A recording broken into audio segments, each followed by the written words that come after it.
ಒಂದು ಕಾರ್ಯಕ್ರಮನ ಇವತ್ತು ರೂಪಿಸಿ ಈ ಒಂದು ಪ್ರೋಗ್ರಾಮ್ ಇಲ್ಲಿ ಹಮ್ಮಿಕೊಂಡಿದ್ದಾರೆ. ಅದಕ್ಕೆ ನಾನು ಮತ್ತೆ ನಮ್ಮ ಸಂಘಟನೆ ಪರವಾಗಿ AIDS all India democratic student organisation ಪರವಾಗಿ ನಾನು ಶುಭಾಶಯಗಳನ್ನು ಹೇಳಕ್ ಇಷ್ಟಪಡ್ತೀನಿ. ಯಾಕಂದ್ರೆ ಇವತ್ತಿನ ಸಂದರ್ಭದಲ್ಲಿ ಈ ಒಂದು ವಿಷಯಗಳನ್ನ ಮಾತಾಡೋದು ಬಹಳ ಅವಶ್ಯಕತೆ ಇದೆ. ಬಹಳ ತುರ್ತಾಗಿ ಈ ಒಂದು ವಿಷಯಗಳ ಬಗ್ಗೆ ಚರ್ಚೆ ನಡೀಬೇಕಾಗಿದೆ, ಇದ್ರ ಬಗ್ಗೆ ಸಮಾಲೋಚನೆ ನಡೀಬೇಕಾಗಿದೆ ಅಂತ ಹೇಳಿ ನಮ್ಮ ಭಾವನೆ ಇತ್ತು. ಇಲ್ಲಿ ಕೆಲವೊಂದು ವಿಚಾರಗಳು ಇಲ್ಲಿ ನಾನು ನಿಮ್ ಮುಂದೆ ಇಡೋದಕ್ಕೆ ಇಷ್ಟಪಡ್ತೀನಿ. ಬಹಳಷ್ಟು ಜನ ಹಿರಿಯರಿದ್ದೀರಿ, ದಯವಿಟ್ಟು ಏನೇ ಇದ್ರಲ್ಲಿ ನಾನು ಮಾತಾಡೋದ್ರಲ್ಲಿ ಅಸಮರ್ಪಕ ಅನ್ಸಿದ್ರೆ ದಯವಿಟ್ಟು ಗಮನಕ್ಕೆ ತಂದಿನಿ ಅಂತ ಹೇಳಿ ನಾನು ರಿಕ್ವೆಸ್ಟ್ ಮಾಡ್ಕೊತೀನಿ.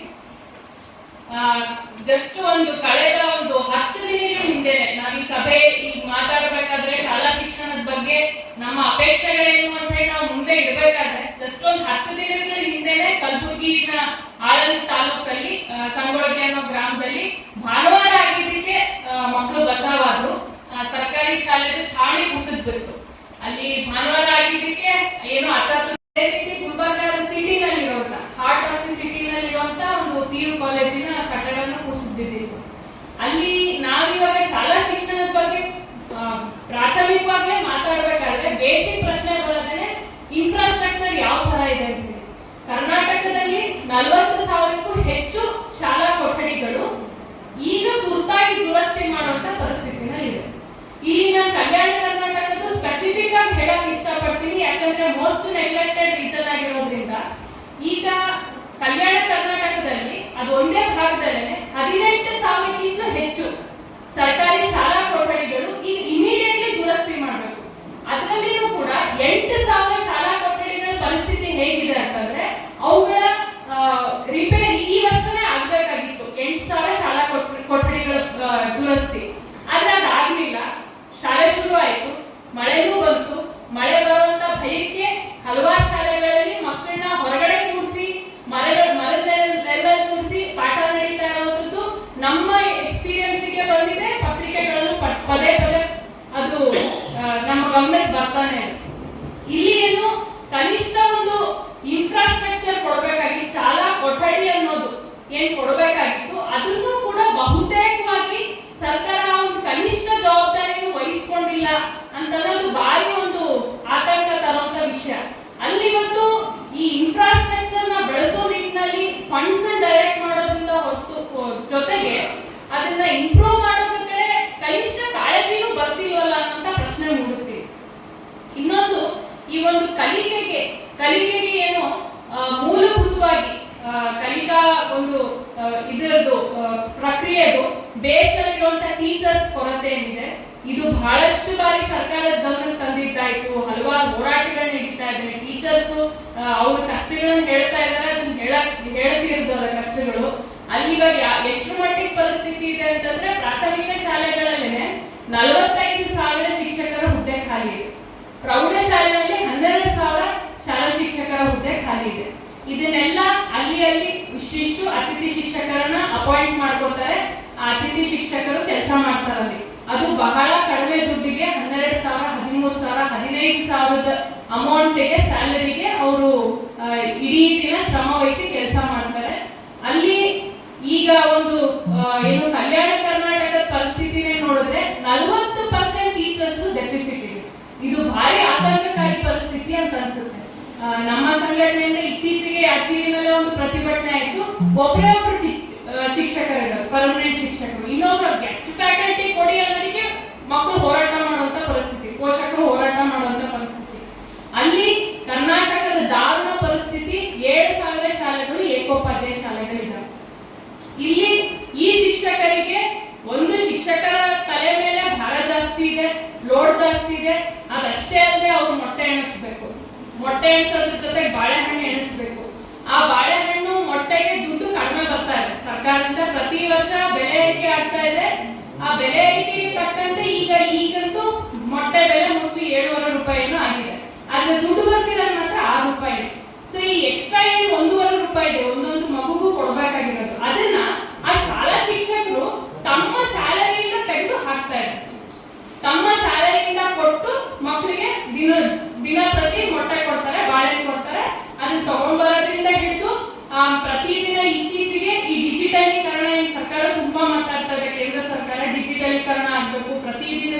ಮಕ್ಕಳ ಪ್ರೋಗ್ರೆಸ್, ಕರಿಕ್ಯುಲಮ್ದು ಪ್ರೋಗ್ರೆಸ್ ನ ಅವರು ಅಪ್ಲೋಡ್ ಮಾಡ್ತಾ ಹೋಗ್ಬೇಕು. ಪ್ರತಿದಿನ ಬೆಳಗ್ಗೆ ಎಲ್ಲ ಟೀಚರ್ಸ್ಗೂ ಕೆಲಸ, ಇಂಟರ್ನೆಟ್ ಸಿಕ್ಕರೆ ಒಳ್ಳೇದು, ಅವ್ರ ಸ್ಕೂಲಲ್ಲೇ ಕೆಲಸ ಆಗುತ್ತೆ. ಇಲ್ಲ ಅಂದ್ರೆ ಇಂಟರ್ನೆಟ್ ಹುಡ್ಕೊಂಡು ಹೋಗ್ಬೇಕು. ಸೈಬರ್ ಸೆಂಟರ್ಗಳಿಗೆ ಹೋಗಿ ಬೆಳಗ್ಗೆ 1 ಅವರ್ ಅದೇ ಕೆಲಸ, ಎಲ್ಲ ಎಂಟ್ರಿಗಳನ್ನು ಮಾಡೋದು. ಇಷ್ಟರ ಮಟ್ಟಿಗೆ ಶಿಕ್ಷಣದ ಅಡಿಪಾಯದಲ್ಲಿರುವಂತವ್ರು ಯಾರು ಮಕ್ಕಳ ಭವಿಷ್ಯ ರೂಪಿಸೋದಕ್ಕೆ ಅವ್ರು ಕ್ರಿಯೇಟಿವ್ ಆಗಿ ಇಂಪ್ಲಿಮೆಂಟ್ ಮಾಡ್ಬೇಕು, ಪಾಠಗಳನ್ನ ಕ್ರಿಯೇಟಿವ್ ಆಗಿ ತಗೊಂಡು ಕೊಡ್ಬೇಕು ಮಕ್ಕಳ ಮುಂದೆ, ಅವ್ರ ಭವಿಷ್ಯ ರೂಪಿಸೋದ್ರ ಕಡೆ, ಆ ಮಕ್ಕಳ ಕಷ್ಟ ಸುಖ ಕೇಳೋದ್ರ ಕಡೆ ತಲೆ ಹಾಕ್ಬೇಕಾಗಿತ್ತು. ಆ ಟೀಚರ್ಸ್ ತಲೆ ತುಂಬಾ ಇವತ್ತು 24 ವಿಷಯಗಳು ಇಟ್ಟುಬಿಟ್ಟಿದ್ದಾರೆ. ಅದರಲ್ಲಿ ಇವಾಗ ಮತ್ತೆ ಬೇರೆ ಬೇರೆ ಸೆನ್ಸಸ್ಗಳು, ಸರ್ವೆಗಳು ಶುರು ಆಗ್ತಾ ಇದೆ. ಅದರಲ್ಲೂ ಅದೇ ಟೀಚರ್ಸ್ ಮಾಡ್ಬೇಕು.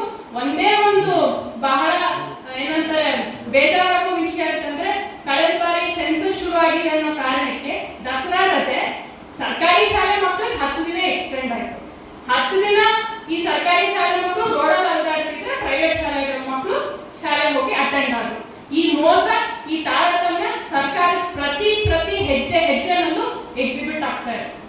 ಇನ್ನು ಶಾಲೆಗಳಲ್ಲಿ ಶೌಚಾಲಯದ ಪರಿಸ್ಥಿತಿ ಎಷ್ಟು ದಾರುಣವಾಗಿದೆ ಅಂತಂದ್ರೆ, ಸರ್ಕಾರಿ ಶಾಲೆಯಲ್ಲಿ ಒಂದು 200-300 ಮಕ್ಕಳು ಇದ್ದಾರೆ ಅಂತಂದ್ರೆ ಅದ್ರಲ್ಲಿ ಹುಡುಗಿರು ಒಂದಿಷ್ಟು ಜನ ಇದ್ರೆ ಅವತ್ತೊಂದು 20% ಅಬ್ಸೆಂಟ್ ಇರ್ತಾರೆ ಹಲವಾರು ಶಾಲೆಗಳಲ್ಲಿ. ಯಾಕೆ ಅಂತಂದ್ರೆ ಶೌಚಾಲಯ ಚೆನ್ನಾಗಿಲ್ಲ. ಅದರಲ್ಲೂ ಮೆಚೂರ್ಡ್ ಆಗಿರೋ ಹುಡುಗಿರು ಅವತ್ತಿನ ದಿನ ರಜಾನೆ. ಸೊ ತಿಂಗಳಲ್ಲಿ 2 ದಿನ 3 ದಿನ ರಜೆ ಹಾಕಿ ಅವತ್ತಿನ ದಿನ ಬರೋದಿಲ್ಲ ಮಕ್ಕಳು ಶಾಲೆಗಳಿಗೆ. ಇದು ಕನಿಷ್ಠ ಏನು ಬರೀ ರೆಕಾರ್ಡ್ಸ್ ಅಲ್ಲಿ ಶೌಚಾಲಯ ಇದೆ ಅಂತ ಅಷ್ಟೇ ಸಾಕಾಗಲ್ಲ. ಆ ಶೌಚಾಲಯಕ್ಕೆ ನೀರು ಬರ್ತಾ ಇದೆಯಾ, ಆ ಶೌಚಾಲಯನ ಕ್ಲೀನ್ ಮಾಡೋದಕ್ಕೆ ಡಿ ಗ್ರೂಪ್ ನೌಕರರು ಇಟ್ಟಿದ್ದಾರಾ, ಡಿ ಗ್ರೂಪ್ ನೌಕರರ ರೆಕ್ರೂಟ್ಮೆಂಟ್ ಗಳಾಗಿನೇ ವರ್ಷಗಟ್ಟಲೆ ಆಗೋಗಿದೆ. ಡಿ ಗ್ರೂಪ್ ನೌಕರರ ರೆಕ್ರೂಟ್ಮೆಂಟ್ ಇಲ್ಲ. ಸರ್ಕಾರ ಇಷ್ಟೆಲ್ಲ ಮಾತಾಡ್ತಿರೋ ಕೆಪಿಎಸ್ ಶಾಲೆಯಲ್ಲಿ ಡಿ ಗ್ರೂಪ್ ನೌಕರರೇ ಇಲ್ಲ. ಹೊಂಗನೂರು ಶಾಲೆಯಲ್ಲಿ ಇನ್ನೂ ಡಿ ಗ್ರೂಪ್ ನೌಕರರ ಅಪಾಯಿಂಟ್ಮೆಂಟೇ ಆಗಿಲ್ಲ.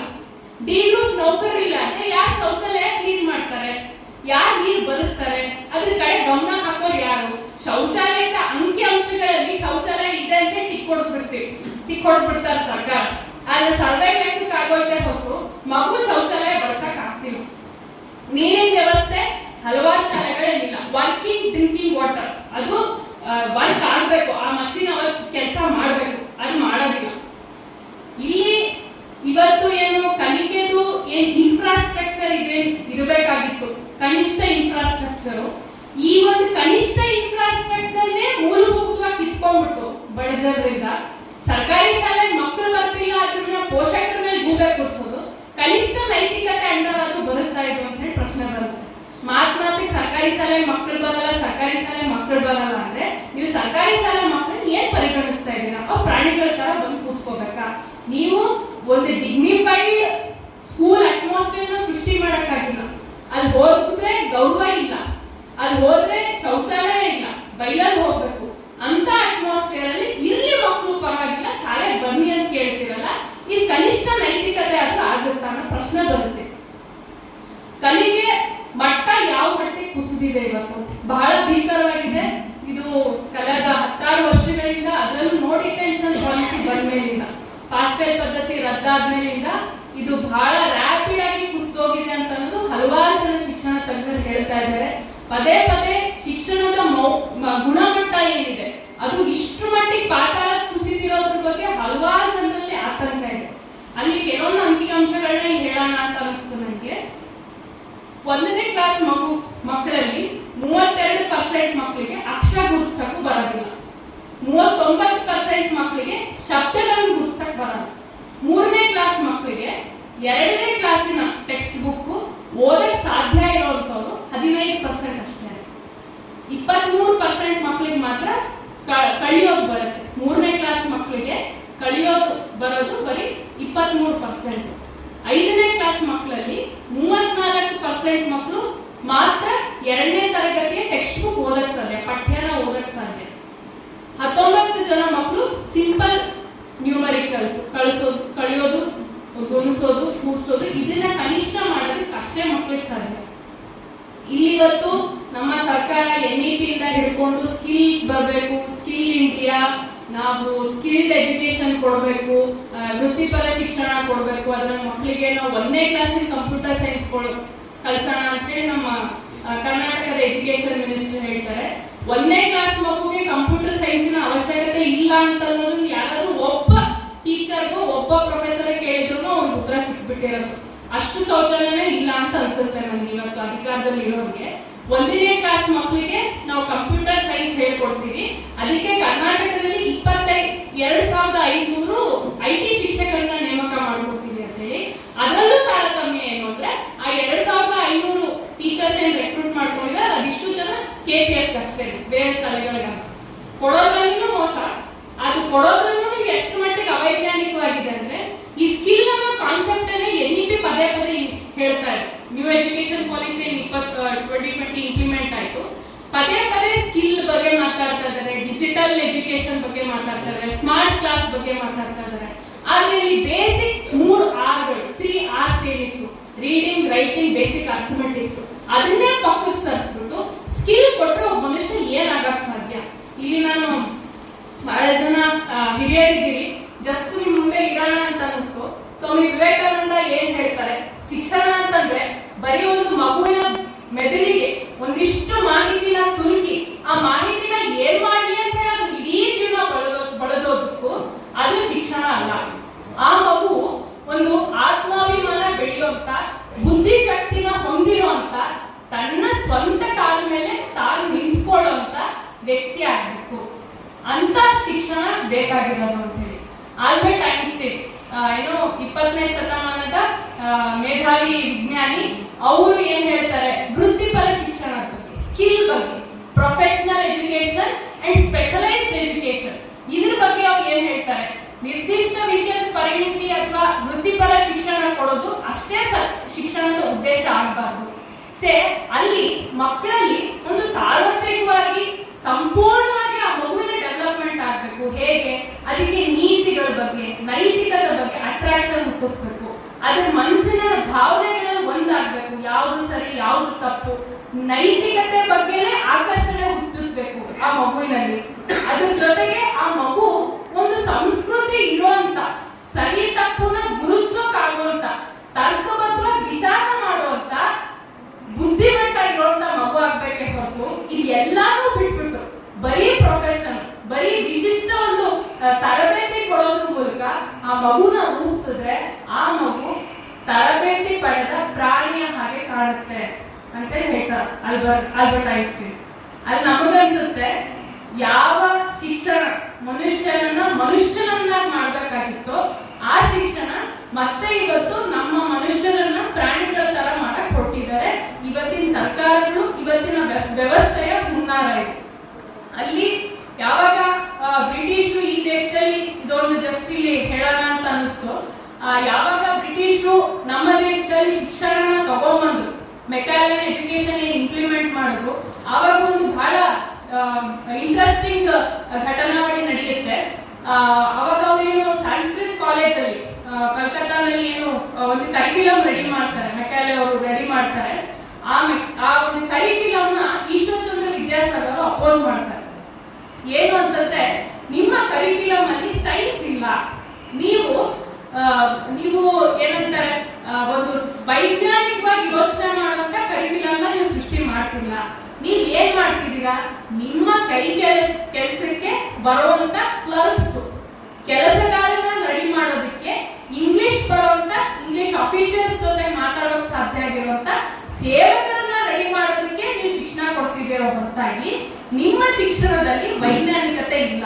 ಅದರಲ್ಲಿ ಅವ್ರು ಸಂಸ್ಕೃತ ಎಜುಕೇಶನ್ ನ ಇಂಟ್ರೊಡ್ಯೂಸ್ ಮಾಡಿದ್ರು, ಮತ್ತೆ ವೇದ ಪುರಾಣಗಳ ಅಭ್ಯಾಸನೂ ಇತ್ತು. ಅಲ್ಲಿ ವಿದ್ಯಾಸಾಗರ್ ಹೇಳ್ತಾರೆ, ವೇದ ಪುರಾಣಗಳನ್ನು ನಾವು ಅಭ್ಯಾಸ ಮಾಡಿ ನೋಡಿದೀವಿ, ಅಲ್ಲಿ ಇನ್ನೂ ಇವತ್ತಿನ ನ್ಯೂ ಏಜ್ ಪ್ರಾಬ್ಲಮ್ಸ್ ಗೆ ಉತ್ತರ ಕೊಡುವಂತ ಎಲಿಮೆಂಟ್ಸ್ ಇಲ್ಲ. ಅದಕ್ಕೆ ಈಗ ಅವಶ್ಯಕತೆ ಏನಿದೆ, ಮಗುವಿಗೆ ವಿಜ್ಞಾನ ಬೇಕು, ಭೂಗೋಳಶಾಸ್ತ್ರ ಬೇಕು, ಅದಕ್ಕೆ ತರ್ಕ ಮಾಡುವಂತ ತರ್ಕಶಾಸ್ತ್ರ ಬೇಕು, ಅಲ್ಲಿ ಲ್ಯಾಂಗ್ವೇಜಸ್ ಡೆವಲಪ್ ಆಗ್ಬೇಕು ಮಗುಗೆ. ಈ ತರದ ಶಿಕ್ಷಣ ನೀವು ಕೊಡ್ಬೇಕೆ ಹೊರತಾಗಿ ಕ್ಲರಿಕಲ್ ಎಜುಕೇಶನ್ ನೀವು ಕೊಡಬೇಡಿ ಅಂತ ಹೇಳಿ ಅಪೋಸ್ ಮಾಡ್ತಾರೆ ಆ ಟೈಮಲ್ಲಿ. ಯಾವ ಶಿಕ್ಷಣನ, ಆವಾಗಿನ ಶಿಕ್ಷಣ ಯಾವ ಪದ್ಧತಿನ ಕ್ಲರಿಕಲ್ ಎಜುಕೇಶನ್ ಅಂತೇಳಿ ಏನು ಹೀಗಳದು ವಿದ್ಯಾಸಾಗರ್ ಅವ್ರು ಬೇಡ ಅಂತ ಹೇಳಿ ತಿರಸ್ಕಾರ ಮಾಡಿದ್ರು ನಮ್ಮ ಜನರಿಗೆ. ಇವಾಗ ಸ್ಕಿಲ್ ಎಜುಕೇಶನ್ ಕೊಡ್ತೀವಿ ಅನ್ನೋದ್ರ ಮೂಲಕ ಅದೇ ಕ್ಲರಿಕಲ್ ಎಜುಕೇಶನ್ ನ ಇವಾಗಿನ ಸರ್ಕಾರ ಸೃಷ್ಟಿ ಮಾಡಕ್ ಕೊಟ್ಟಿದೆ. ಬೇಸಿಕ್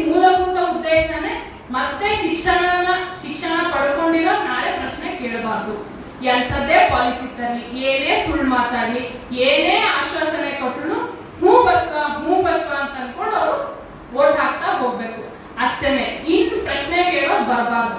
ಇದು ಸರ್ಕಾರದ ಹುನ್ನಾರ ಅಂತ ನಮಗನ್ಸುತ್ತೆ. ಅಲ್ಲಿವತ್ತು ನಮಗೆ ಏನೋ ಐಡಿಯಾಸ್ ಕೊಡಬೇಕಾಗಿತ್ತು ನಮ್ಮ ಟೆಕ್ಸ್ಟ್ ಬುಕ್ಗಳಲ್ಲಿ. ಕಳೆದ ಸರ್ಕಾರ ಬಿಜೆಪಿ ಗವರ್ಮೆಂಟ್ ಇದ್ದಾಗ ಸ್ಟೇಟ್ ಅಲ್ಲಿ ಟೆಕ್ಸ್ಟ್ ಬುಕ್ ನ ಬಹಳ ದೊಡ್ಡ ವಿವಾದ ನಡೀತು. ಅವಾಗ ಹಲವಾರು ಜನ ಶಿಕ್ಷಣ ತಜ್ಞರು ನಿಂತ್ಕೊಂಡು ಸರ್ಕಾರ ಮಾಡ್ತಿರೋದು ಸರಿಯಲ್ಲ ಅಂತ ಹೇಳಿ ಅಪೋಸ್ ಮಾಡಿದ್ರು. ಭಗತ್ ಸಿಂಗ್ ಅವ್ರ ಬಗ್ಗೆ ಇದ್ದಂತ ಒಂದು ಪೂರ್ತಿ ಪಾಠನ ತೆಗೆದ್ಬಿಟ್ರು. ಡಾಕ್ಟರ್ ಅಂಬೇಡ್ಕರ್ ಅವ್ರ ಬಗ್ಗೆ ಇರೋದನ್ನ ಉಲ್ಲೇಖನ ತೆಗೆದ್ಬಿಟ್ರು. ಅದಾದ್ಮೇಲೆ ಬಸವಣ್ಣ ಅವ್ರ ಬಗ್ಗೆ ಇರೋದನ್ನ ಬರೀ ಒಂದು ಪಾಠನ ತೆಗೆದ್ಬಿಟ್ಟು ಮಿಕ್ಕಿರೋ ಒಂದೆರಡು ಲೈನ್ ಅಷ್ಟೇ ಉಳಿಸಿದ್ರು. ಇಲ್ಲಿ ಏನು ಮೌಲ್ಯ ಅಂತ ಹೇಳಿ ಕೊಡ್ಬೇಕು, ಮೌಲ್ಯ ಅಂತ ಕೊಡಕ್ ಹೋದಾಗ ನಮ್ಮ ಕೇಂದ್ರ ಸರ್ಕಾರ ಮಾತಾಡುತ್ತೆ ಇಂಡಿಯನ್ ನಾಲೆಜ್ ಸಿಸ್ಟಮ್ ಅಂತ. ಮೌಲ್ಯ ಅಂತ ಬಂದಿದ ತಕ್ಷಣ ಇಂಡಿಯನ್ ನಾಲೆಜ್ ಸಿಸ್ಟಮ್ ಮಾತಾಡ್ತಾರೆ. ಇಂಡಿಯನ್ ನಾಲೆಜ್ ಸಿಸ್ಟಮ್ ಬಿಟ್ಟು ಹೊರತಾಗಿ ಮೌಲ್ಯಗಳಿದೆ. ನವೋದಯ ಕಾಲದಲ್ಲಿ ಹೊಸ ಮೌಲ್ಯಗಳು ಬಂತು ನಮ್ಮ ಸಮಾಜದಲ್ಲಿ. ನಮ್ಮ ದೇಶದಲ್ಲಿ ಏನು ಈಶ್ವರಚಂದ್ರ ವಿದ್ಯಾಸಾಗರ್, ರಾಮಮೋಹನ್ ರಾಯ್ ಮುಂತಗೊಂಡ್ಬಂದ್ರು, ಅದೇ ರೀತಿ ಕರ್ನಾಟಕದಲ್ಲಿ ಕುದ್ಮಲ್ ನಗರ ಅಂತಂತವ್ರು, BM ಶ್ರೀ ಅಂತಂತವ್ರು, ಆಮೇಲೆ ಇಲ್ಲಿ ಪಂಡಿತ್ ತಾರಾನಾಥ್ ಅಂತವ್ರು, ಅವರು ನಮ್ಮ ದೇಶದ ರಿನೈಸನ ನವೋದಯನ ಮುಂದಕ್ಕೆ ತಗೊಂಡು ಹೋದ್ರು. ಡೆಮೋಕ್ರೆಟಿಕ್ ವ್ಯಾಲ್ಯೂಸ್, ಸೆಕ್ಯುಲರ್ ವ್ಯಾಲ್ಯೂಸ್ ಏನ್ ಬೇಕು ಅದನ್ನ ಈಗ ಮುಂದೆ ತಗೊಂಡು ಹೋದ್ರು. ಈಗ ಆ ಮೌಲ್ಯಗಳು, ಆ ಶಿಕ್ಷಣ ನಮ್ಮ ಮಕ್ಕಳಿಗೆ ಬೇಕು. ಆ ಶಿಕ್ಷಣ ನೀವು ಡಿಲೀಟ್ ಮಾಡಿ, ಆ ಶಿಕ್ಷಣ ನೀವು ಎರೇಸ್ ಮಾಡ್ಬಿಟ್ಟು ಇಂಡಿಯನ್ ನಾಲೆಜ್ ಸಿಸ್ಟಮ್ ನೀವು ಕೊಡ್ತೀರಿ ಅಂದ್ರೆ ನಿಮಗೆ ತಾರ್ಕಿಕವಾಗಿ ಯೋಚನೆ ಮಾಡೋದು ಬೇಕಾಗಿಲ್ಲ. ನೀವು ಹೇಳಿರೋದನ್ನ, ನೀವು ಹೇಳೋ ಸುಳ್ಳುಗಳನ್ನ ಒಪ್ಕೊಳ್ಳೋದು ಮಾತ್ರ ಬೇಕು. ಅಲ್ಲಿ ಇವತ್ತೇನು ಟೆಕ್ಸ್ಟ್ ಬುಕ್ ಬಗ್ಗೆ ಈ ಒಂದು ಏನು ಕೈ ಆಡಿಸುವಂತ ಒಂದು ಕೆಲಸ ಏನ್ ನಡೀತಾ ಇದೆ, ಎಲ್ಲಾ ಪೊಲಿಟಿಕಲ್ ಪಾರ್ಟೀಸು ಅವರು ಟೆಕ್ಸ್ಟ್ ಬುಕ್ ವಿಷಯ ಬಂದಾಗ ಏನು ಯುನಿಲ್ಯಾಟ್ರಲ್ ಆಗಿ ಏನು ಪಾಲಿಸಿನ ಇಂಪ್ಲಿಮೆಂಟ್ ಮಾಡ್ತಾರೆ. ಇಲ್ಲಿ ಇದ್ರದ್ದು ಎಫೆಕ್ಟ್ ನಮ್ಮ ಶಿಕ್ಷಣದ ಮೇಲೆ ಬಹಳ ಭೀಕರವಾಗಿದೆ. ಅದರಲ್ಲೂ ಕೋವಿಡ್ ಆದ್ಮೇಲೆ ಬಂದಂತ ಏನು ಎಫೆಕ್ಟ್ ಇದೆ, Covid period, post Covid period, ಮಕ್ಕಳಲ್ಲಿ ಕಲಿಕಾ ಇದನ್ನ ಬಿಡಿಸಿರೋದು ಅಷ್ಟೇ ಅಲ್ಲ, ಮೊಬೈಲ್ ಇದ್ರದ್ದು ಇಂಪ್ಯಾಕ್ಟ್ ಎಷ್ಟು ಭೀಕರವಾಗಿದೆ ಅಂದ್ರೆ ಮಗುವಿನ ಅಟೆನ್ಷನ್ ಸ್ಪ್ಯಾನ್ ಡ್ರಾಸ್ಟಿಕಲಿ ಬೀಳ್ತಾ ಇದೆ. 2 ನಿಮಿಷ 3 ನಿಮಿಷಕ್ಕಿಂತಲೂ ಹೆಚ್ಚಾಗಿ ಎಷ್ಟೋ ಮಕ್ಕಳು ಕಾನ್ಸಂಟ್ರೇಟ್ ಮಾಡಕ್ ಆಗ್ತಿಲ್ಲ. ಈಗ ನಿಮ್ಮಾನ್ಸಲ್ಲಿ ಆಲ್ರೆಡಿ ಮೊಬೈಲ್ ಅಡಿಕ್ಷನ್ ಸೆಂಟರ್ ಶುರು ಆಗಿದೆ, ಎಷ್ಟೋ ಮಕ್ಕಳು ಅಡ್ಮಿಟ್ ಆಗ್ತಾ ಇದ್ದಾರೆ. ಇದು ಆತಂಕಕಾರಿಯಾಗಿದೆ ಪರಿಸ್ಥಿತಿ ಅಂತ ನಮಗನ್ಸುತ್ತೆ. ಇಲ್ಲೇನು ಕರ್ನಾಟಕದಲ್ಲಿ ಸರ್ಕಾರಿ ಶಾಲೆಗಳಲ್ಲಿ ಅಡ್ಮಿಷನ್ ಏನು ಬಹಳ ಭೀಕರವಾಗಿ ಬೀಳ್ತಾ ಇದೆ. ಅಡ್ಮಿಷನ್ ಕಡಿಮೆ ಆಗ್ತಾ ಇದೆ. ಸರ್ಕಾರಿ ಶಾಲೆಗಳಲ್ಲಿ ಮಕ್ಕಳಿಲ್ಲ ಅಂತ ಹೇಳಿ ಏನು ಪದೇ ನಮ್ಮ ಸರ್ಕಾರದಲ್ಲಿರೋರು, ಅಧಿಕಾರದಲ್ಲಿರೋರು, ಸಚಿವರನ್ನು ಹಿಡ್ಕೊಂಡು ಏನು ಪದೇ ದೂಷಿಸಕ್ ಹೋಗ್ತಾರೆ. ಪೋಷಕರು ಮಕ್ಕಳನ್ನ ಕಳಿಸ್ತಾ ಇಲ್ಲ, ಅದಕ್ಕೆ ಮಕ್ಕಳ ಸಂಖ್ಯೆ ಬೀಳ್ತಾ ಇದೆ ಅಂತ ಹೇಳಿ. ಇಲ್ಲಿ ಒಂದು ಬೇಸಿಕ್ ಪ್ರಶ್ನೆ ಬರೋದೇನೆ, ಸರ್ಕಾರಿ ಶಾಲೆಗಳ ಪರಿಸ್ಥಿತಿ ಹೀಗಾಗೋದಕ್ಕೆ ಪ್ರೈವೇಟ್ ಶಾಲೆಗಳಿಗೆ ಏನೋ ಬೇಕಾಬಿಟ್ಟಿಯಾಗಿ ಎಷ್ಟು ಬೇಕಷ್ಟು ಬಂದವರಿಗೆಲ್ಲ ಪರ್ಮಿಷನ್ ಕೊಟ್ಟಿರೋದು ಕಾರಣ ಅಲ್ವಾ? ಇದೇ ಮೂಲಭೂತ ಕಾರಣ ಅಲ್ವಾ? ಹಳ್ಳಿಗಳಲ್ಲೂ ಹೋದ್ರೆ ಇವತ್ತು ಇಂಟರ್ನ್ಯಾಷನಲ್ ಸ್ಕೂಲ್ ಅಂತ ಬೋರ್ಡ್ ಇರುವಂತ ಒಂದು ಪ್ರೈವೇಟ್ ಸ್ಕೂಲ್ ಕಾಣಿಸುತ್ತೆ, ದೊಡ್ಡ ಮೈದಾನ ಕಾಣಿಸುತ್ತೆ, ಒಳಗಡೆ ಎಷ್ಟು ಕ್ವಾಲಿಟಿ ಎಜುಕೇಶನ್ ಇದೆಯೋ ಗೊತ್ತಿಲ್ಲ, ಬಿಲ್ಡಿಂಗ್ ಅಂತೂ ಚೆನ್ನಾಗಿರುತ್ತೆ. ಪಕ್ಕದಲ್ಲಿರೋ ಸರ್ಕಾರಿ ಶಾಲೆಗೆ ಬಿಲ್ಡಿಂಗು ಇರೋದಿಲ್ಲ. ಅದಕ್ಕೆ ಏನಾಗುತ್ತೆ, ಅಪ್ಪ ಅಮ್ಮ ಸಾಲ ಮಾಡೋದು ಪರವಾಗಿಲ್ಲ, ನನ್ನ ಮಗುದ ಭವಿಷ್ಯ ಅಟ್ಲೀಸ್ಟ್ ಇಲ್ಲಾದ್ರೂ ಸೃಷ್ಟಿ ಆಗುತ್ತಲ್ಲ ಅನ್ನೋ ಒಂದು ಆತಂಕದಲ್ಲಿ ಸಾಲ ಮಾಡಿ ದುಡ್ಡೆಲ್ಲ ಸುರಿದು ಅದೇ ಪ್ರೈವೇಟ್ ಶಾಲೆಗಳಿಗೆ ಕಳಿಸ್ತಾ ಇದ್ದಾರೆ. ಸರ್ಕಾರಿ ಶಾಲೆಗಳಲ್ಲಿ ಮಕ್ಕಳ ಸಂಖ್ಯೆ ಬೀಳೋದಕ್ಕೆ basic and very important primary reason ಇವತ್ತು ಪ್ರೈವೇಟ್ ಶಾಲೆಗಳಿಗೆ ಇಷ್ಟು ಪರ್ಮಿಷನ್ ಕೊಟ್ಟಿರೋದು. ಅಟ್ಲೀಸ್ಟ್ ಈಗಲಾದ್ರೂ ಸರ್ಕಾರ ಏನೋ ಇರೋಂತ ಬುಕ್ ಅಲ್ಲಿ ಇರುವಂತ ರೂಲ್ಸ್ ನ ಇಂಪ್ಲಿಮೆಂಟ್ ಮಾಡಿದ್ರು ಕೂಡ ಹೊಸ ಶಾಲೆಗಳಿಗೆ ಪರ್ಮಿಷನ್ ಕೊಟ್ಟಿಲ್ಲ ಅಂದ್ರೂ ಏನೋ ಒಂದು ಕ್ರೈಸಿಸ್ ನ ಇವತ್ತು ಸಸ್ಟೈನ್ ಮಾಡಬಹುದೇ ಹೊರತಾಗಿ ಇವತ್ತು ಇಷ್ಟು ಮಟ್ಟಿಗಿನ ಪ್ರೈವೇಟ್ ಮಾಫಿಯಾ ಇವತ್ತು ಶಿಕ್ಷಣದ ಮೇಲೆ ಇಂಥ ಕಪಿಮುಷ್ಟಿ ಏನು ನಿಗ್ರಹ ತಗೊಂಡಿದೆ.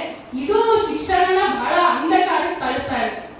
ಅದಕ್ಕೆ ನಾವು ನೋಡ್ತಾ ಇರೋದು, ನನ್ನ ಟಾಪಿಕ್ ಇನ್ನು ಒಂಚೂರು ನನ್ನ ಡೈಗ್ರೆಸ್ ಆಗ್ಬೋದೇನೋ, ನೀಟ್ ಈ ಹಗರಣ ನಡೀತಾ ಇರೋದಕ್ಕೆ ಒಂದು ಪ್ರೈವೇಟ್ ಮಾಫಿಯಾ ಕಾರಣ.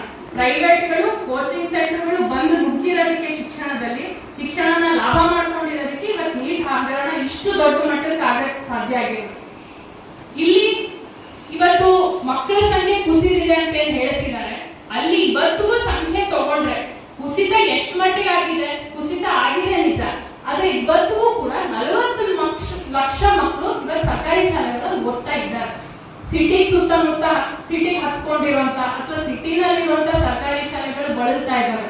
ಆದ್ರೆ ಹಳ್ಳಿನಲ್ಲಿ ಮುರಿದು ಹೋಗಿರೋ ಬೆಂಚ್ಗಳ ಮೇಲೆನೆ ಮುರಿಯಕ್ ಬಂದಿರೋಂತ ಕುಸಿಯೋಕ್ ರೆಡಿ ಆಗಿರುವಂತ ಬಿಲ್ಡಿಂಗ್ಗಳ ಕೆಳಗೇನೆ 200 ಮಕ್ಕಳು 300 ಮಕ್ಕಳು ಒಂದೊಂದು ಶಾಲೆಯಲ್ಲಿ ಓದ್ತಾ ಇದ್ದಾರೆ. ಇದು ಗ್ರಾಮೀಣ ಕರ್ನಾಟಕದ ಪರಿಸ್ಥಿತಿ. ಇವತ್ತಿಗೂ ಕೂಡ 40 ಲಕ್ಷ ಮಕ್ಕಳು ಸರ್ಕಾರಿ ಶಾಲೆಗಳು ಇದ್ದಾರೆ. ಇಲ್ಲಿ ಒಂದಿಗೆ ಹೇಳಬೇಕು ಅಂತ ಅನಿಸ್ತು, ಶಿಕ್ಷಣದ ಮೌಲ್ಯನೇ ಏನಾಗಿತ್ತು. ಯಾವಾಗ ಪಂಡಿತ್ ತಾರಾನಾಥ್ ಅವರು ರಾಯಚೂರಲ್ಲಿ ಹಮ್ದರ್ದ್ ಸ್ಕೂಲ್ನ ಶುರು ಮಾಡ್ತಾರೆ, ಆ ಹಮ್ದರ್ದ್ ಸ್ಕೂಲ್ಗೆ ಫಸ್ಟ್ ಬಂದಿದ್ದು ಬರೀ 8 ಮಕ್ಕಳು. ಆ 8 ಮಕ್ಕಳಿಗೋಸ್ಕರನೇ ಇಡೀ ಸೆಟಪ್ ರೆಡಿ ಮಾಡ್ತಾರೆ ತಾರಾನಾಥ್. ಒಬ್ರು ಮುಖ್ಯೋಪಾಧ್ಯಾಯರನ್ನ ವಹಿಸ್ಕೋತಾರೆ, ಇಬ್ರು ಟೀಚರ್ಸ್ ನ ಇಡ್ತಾರೆ. ಅದೆಲ್ಲ ಇಟ್ಬಿಟ್ಟು ಕೊನೆಗೆ ದುಡ್ಡು ಸಾಕಾಗಿಲ್ಲ ಅಂತ ಹೇಳಿ ಅವರೇ ಬಿಸ್ಕೆಟ್ ರೆಡಿ ಮಾಡ್ಬಿಟ್ಟು ಅದನ್ನ ಮಾರಿ ದುಡ್ಡು ತಂದ್ಬಿಟ್ಟು ಸ್ಯಾಲ್ರಿ ಕೊಡ್ತಾರೆ. ಅಲ್ಲಿ ಶಿಕ್ಷಣ ಸಂಖ್ಯೆ ಮೇಲೆ ನಿರ್ಧಾರ ಆಗಲ್ಲ. ಅಲ್ಲಿ ಏನು ವಿವೇಕಾನಂದ ಅವ್ರು ಹೇಳ್ತಾರೆ, ಶಿಕ್ಷಣದ ಹತ್ರ ಮಕ್ಕಳು ಬರಕ್ ಆಗ್ತಿಲ್ಲ ಅಂತಂದ್ರೆ ಶಿಕ್ಷಣನೇ ಬಡವನ ಮನೆ ಬಾಗಿಲಿಗೆ ಹೋಗ್ಬೇಕು ಅಂತ ಹೇಳ್ತಾರೆ ವಿವೇಕಾನಂದ. ಅಂದ್ರೆ ನಮ್ಮ ಹಳ್ಳಿ ಶಾಲೆಗಳು ಉಳಿಬೇಕು. ಅಲ್ಲಿ 8 ಮಕ್ಕಳೇ ಇರ್ಲಿ, 12 ಮಕ್ಕಳೇ ಇರ್ಲಿ, 1 ಮಗುನೇ ಇರ್ಲಿ, ಇದು ಲಾಭ ನಷ್ಟ ಲೆಕ್ಕ ಹಾಕೋ ಕ್ಷೇತ್ರ ಅಲ್ಲ ಶಿಕ್ಷಣ. ಶಿಕ್ಷಣ ಕ್ಷೇತ್ರ ಇದು ವಾಣಿಜ್ಯ ಕ್ಷೇತ್ರ ಅಲ್ಲ. ಇದು ಇಲ್ಲಿ ಇಷ್ಟು ಮಕ್ಕಳಿದ್ರೆ ನಷ್ಟ ಆಗುತ್ತೆ, ಇಷ್ಟು ಮಕ್ಕಳಿದ್ರೆ ಲಾಭ ಆಗುತ್ತೆ, ಇದು ಸಸ್ಟೈನಬಲ್ ಅಲ್ವಾ, ಪ್ರಾಫಿಟಬಲ್, ಇದು ನೋಡೋ ಕ್ಷೇತ್ರ ಅಲ್ವೇ ಇಲ್ಲ. ಇಲ್ಲಿ ಮಗುವೆ ಒಂದೇ ಒಂದು ಮಗು ಇದ್ರೂ ಕೂಡ ಅದಕ್ಕೆ ಮೋಸ್ಟ್ ಎಸೆನ್ಷಿಯಲ್ ಅವಶ್ಯಕತೆ ಇರೋಷ್ಟು ಶಿಕ್ಷಣನ ಕೊಡೋದು ಒಂದು ಡೆಮಾಕ್ರೆಟಿಕ್ ಗವರ್ಮೆಂಟ್ ಅನ್ಸ್ಕೊಂಡಿರುವಂತ ಸರ್ಕಾರ ಮಾಡ್ಬೇಕಾಗಿರುವಂತ ಕನಿಷ್ಠ ಬೇಸಿಕ್ ಕೆಲಸ ಅಂತ ಅನ್ಸುತ್ತಿದೆ. ಅಲ್ಲಿ ಇವತ್ತು ಏನು ಈ ಸ್ಕಿಲ್ ಎಜುಕೇಶನ್ ಆಗಲಿ ಅಥವಾ ಇವಾಗ ಏನು ಸ್ಕೂಲ್ ಕಾಂಪ್ಲೆಕ್ಸ್ ಅನ್ನೋದು, ಆಕ್ಚುಲಿ ಇದೆಲ್ಲಾನು ಕೂಡ NEP ಯ ಪ್ರಪೋಸಲ್ಸ್. ಯಾವ NEP ನ ಈ ರಾಜ್ಯ ತಿರಸ್ಕರಿಸಿದೆ, ಯಾವ NEP ನ ಕಳೆದ ಸರ್ಕಾರ ನಾವು ಇಂಪ್ಲಿಮೆಂಟ್ ಮಾಡ್ತೀವಿ ಅಂತ ಹೊರಟಾಗ ಇಡೀ ರಾಜ್ಯದ ಜನ ಇದನ್ನ ತಿರಸ್ಕಾರ ಮಾಡೋದು ಬೇಡ NEP ಅಂತ ಹೇಳಿ ಅದಕ್ಕೆ ನೆಕ್ಸ್ಟ್ ಬಂದಂತ ಸರ್ಕಾರ SEP ಬೇಕು ಅಂತ ರಚನೆ ಮಾಡೋದು. ಆ SEP ನ ಹೊರಗೆ ತಂದು ಆ SEP ನ ಶಿಫಾರಸು ತಮ್ಮ ಸಮಿತಿಯ ಶಿಫಾರಸನ್ನೇ ಇಂಪ್ಲಿಮೆಂಟ್ ಮಾಡೋದಕ್ಕೂ ಸರ್ಕಾರ ಮುಂದಾಗ್ತಾ ಇಲ್ಲ ಅಂದ್ರೆ ಎಷ್ಟು ಮಟ್ಟಿಗೆ ಇವತ್ತು NEP ಗೆ ನಮ್ಮ ಗವರ್ಮೆಂಟ್, ನಮ್ಮ ರಾಜ್ಯದ ಕಾಂಗ್ರೆಸ್ ಗವರ್ಮೆಂಟ್ ತಲೆ ಬಾಗಿಸಿದೆ, ಇದು ನಮ್ಮ ಪ್ರಶ್ನೆ ಬರುತ್ತೆ. ಅಲ್ಲಿ ಇವತ್ತು ಸ್ಕೂಲ್ ಕಾಂಪ್ಲೆಕ್ಸ್ ಅನ್ನೋ ಕಾನ್ಸೆಪ್ಟ್ ಏನಿದೆ, ಅಲ್ಲಿ ಇವತ್ತು PUC ಆಡ್ ಮಾಡಿ ಪ್ರಾಥಮಿಕ ಶಿಕ್ಷಣ, ಪ್ರೌಢ ಶಿಕ್ಷಣ ಎಲ್ಲಾನು ಕೂಡ ಒಂದೇ ಕಾಂಪೌಂಡ್ ಅಲ್ಲಿ ಸಿಗೋ ರೀತಿ ಮಾಡಬೇಕು ಅನ್ನೋದು ಏನಿದೆ, ಇದು NEP ಸ್ಕೂಲ್ ಕಾಂಪ್ಲೆಕ್ಸ್. KPS ಏನ್ ಹೇಳ್ತಾ ಇದ್ದಾರೆ ಇವಾಗ, ಅವರು ಹೇಳ್ತಾ ಇರೋದು ಪ್ರೌಢಶಾಲೆ ಜೊತೆಗೆ ಪ್ರಾಥಮಿಕ ಶಾಲೆ ಜೊತೆಗೆ PUC ಕೂಡ ನಾವು ಮರ್ಜ್ ಮಾಡ್ತೀವಿ ಅಂತ ಹೇಳಿ. ಈ PUC ಮರ್ಜ್ ಮಾಡೋ ಪ್ರಕ್ರಿಯೆ NEP ಸ್ಕೂಲ್ ಕಾಂಪ್ಲೆಕ್ಸ್. ಹಾಗಿದ್ರೆ ನೀವು ಹೊಸ ವರ್ಡ್ ಯಾಕೆ ಕೊಡಕ್ ಹೋಗ್ತೀರಾ?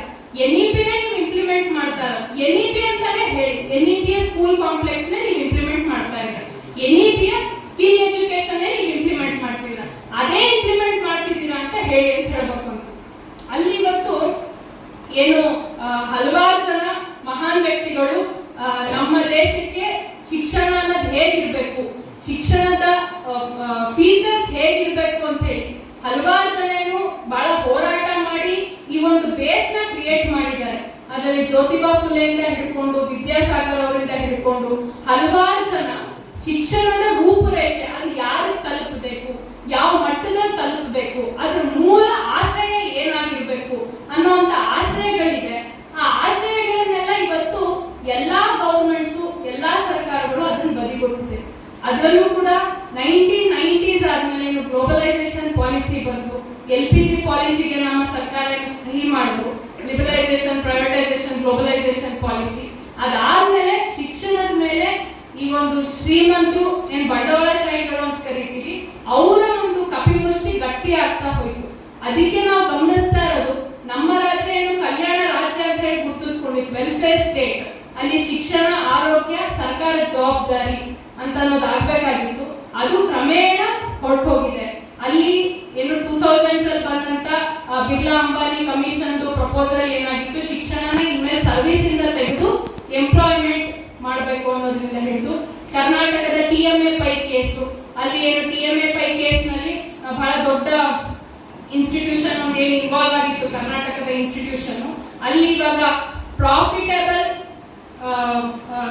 ಸೆಕ್ಟರ್ ಏನಾಯ್ತು ಎಜುಕೇಶನ್ ಅಂದ್ರೆ ಇನ್ವೆಸ್ಟ್ ಮಾಡಿರುವಂತ ವ್ಯಕ್ತಿ ಲಾಭ ಪಡ್ಕೊಳ್ಳೋ ಹಕ್ಕಿದೆ ಅಂತ ಹೇಳಿ.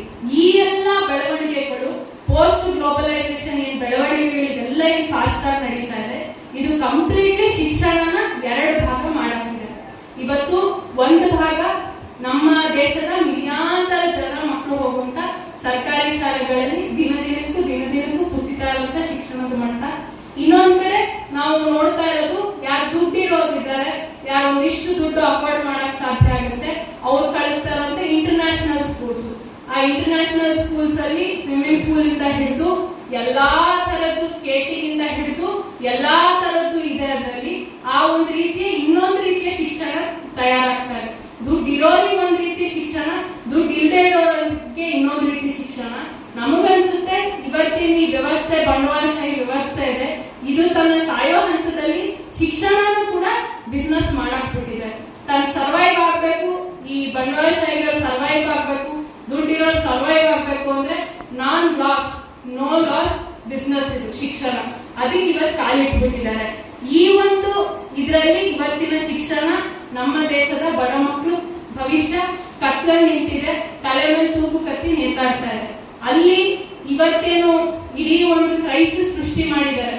ಶಿಕ್ಷಣದ ಮೂಲ ಕ್ರಕ್ಸ್ ತೆಗೆದುಹಾಕಿ ಅದರ ಏನು value based man making, character building ಏನು ಪ್ರಾಸೆಸ್ ಇತ್ತು ಅದರ ಮೂಲ ಕ್ರಕ್ಸ್ ನ ಕಿತ್ತಾಕಿ ಅದನ್ನ ಬರೀ ಒಂದು ಮಷೀನ್ ಮೇಕಿಂಗ್, ಕ್ಲರಿಕಲ್ ಎಜುಕೇಶನ್ ತಳಮಟ್ಟಕ್ಕೆ ಇಳಿಸಿದ್ದಾರೆ. ಈ ಒಂದು ಕ್ರೈಸಿಸ್ ನಮ್ಮ ಮುಂದೆ ಇವತ್ತು ಎದುರಾಗಿ ನಿಂತಿದೆ. ಅಲ್ಲಿ ನಮಗನ್ಸುತ್ತೆ ಜನ ಚಳುವಳಿ ಮಾತ್ರನೇ ವಿದ್ಯಾರ್ಥಿಗಳ ರಾಜಕೀಯವಾಗಿರುವಂತ, ಐಡಿಯಾಲಜಿಕಲ್ ಆಗಿರುವಂತ, ವೈಚಾರಿಕವಾಗಿ ರಾಜಕೀಯವಾಗಿ ಪ್ರಬುದ್ಧವಾಗಿರುವಂತ ವಿದ್ಯಾರ್ಥಿ ಚಳವಳಿ, ಜನ ಚಳವಳಿ ಒಂದು ಮಾತ್ರನೇ ಈ ಕ್ರೈಸಿಸ್ಗೆ ಒಂದು ಪರಿಹಾರ ಸೂಚಿಸಕ್ ಸಾಧ್ಯ. ಇವತ್ತು ಈ ಒಂದು ಕ್ರೈಸಿಸ್ ನ ಏನೋ ಆಫ್ಸೆಟ್ಸ್ ಆಗಿ ಇವತ್ತೇನು ಬಿಲ್ಡಿಂಗ್ ಗಳು ಕುಸಿತಾ ಇದೆ, ಮಕ್ಕಳ ತಲೆ ಮೇಲೆ ಕಲ್ಗುಲಿ ಬೀಳ್ತಾ ಇದೆ. ಇದು ನಮ್ಮ ವ್ಯವಸ್ಥೆಯ ತಲೆ ಮೇಲೆ ಬೀಳ್ತಿರೋಂತ ಒಂದೊಂದು ಪೆಟ್ಟು. ಅದನ್ನ ನಾವು ಆದಷ್ಟು ಬೇಗ ಗ್ರಹಿಸಬೇಕು. ಈ ವ್ಯವಸ್ಥೆ ಎಷ್ಟು ಭೀಕರವಾಗಿ ಇವತ್ತು ಶಿಕ್ಷಣದ ಮಟ್ಟಕ್ಕೆ ಕುಸಿತಾ ಇದೆ ಅನ್ನೋದನ್ನ ಇವತ್ತಿನ ವಿದ್ಯಾರ್ಥಿಗಳು ಅರಿತುಕೊಳ್ಳೋ ರೀತಿ ಮಾಡುವಂತ ಜವಾಬ್ದಾರಿನೂ ನಮ್ಮ ಹೆಗಲ ಮೇಲಿದೆ ಅಂತ ಹೇಳಿ ನನ್ನ ಇಷ್ಟು ವಿಷಯಗಳನ್ನ ಮಾಡಿಸಕ್ಕೆ ಅವಕಾಶ ಮಾಡಿಕೊಟ್ಟಿರುವಂತ ನಾನು ಎಲ್ರಿಗೂ ಧನ್ಯವಾದಗಳನ್ನ